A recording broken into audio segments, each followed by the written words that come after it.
we had already done the Fantastic Four and I think maybe the X-Men. I can't remember the order, but my publisher came to me and he said, Stan, I want you to come up with another superhero.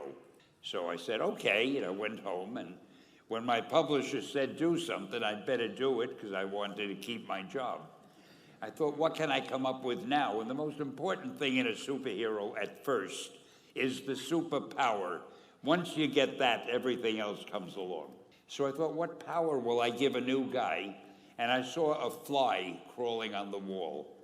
And I said, hey, if I could get a superhero that could stick to walls and crawl on them, man, that would be cool. And I thought that was good. Now I needed a name.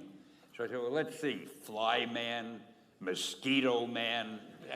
I got down to Spider-Man. Spider-Man. It just sounded dramatic. So, okay, I had my hero. I had his power, his name. And then I figured, just for fun, I'm going to give him personal problems.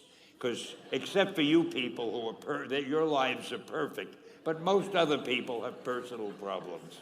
And then I thought I'd make him a teenager. There were no teenage superheroes that I knew of at the time. So armed with all that wonderful material, those great ideas, I ran into my publisher's office and I told him. This was my reaction, the reaction he gave me. Stan, that is the worst idea I have ever heard. First of all, and he started to give me his, because he's a very logical man, very intellectual. First of all, people hate spiders, so you can't call a hero Spider-Man. You want him to be a teenager? Teenagers can only be sidekicks. And you want him to have personal problems? Stan, don't you know what a superhero is? They don't have personal problems.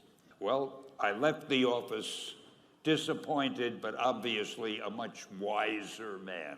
And I couldn't get Spider-Man out of my system.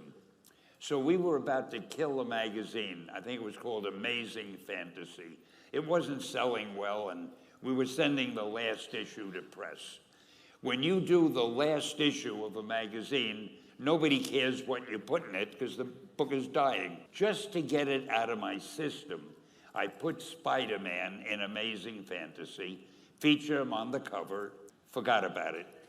A month later, all the sales figures came in. My publisher came racing into my office. Stan, you remember that character we both loved so much, Spider-Man? He said, let's do him as a series. Now, why am I telling you this? Besides the fact that I have to kill a little time. If you have an idea that you genuinely think is good, don't let some idiot talk you out of it. That doesn't mean that every wild notion you come up with is going to be genius. But if there is something that you feel is good, something you want to do, something that means something to you, try to do it.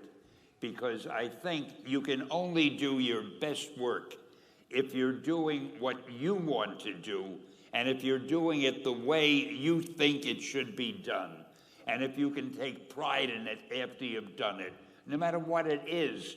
If you can look at it and say, I did that, and I think it's pretty damn good. That's a great feeling.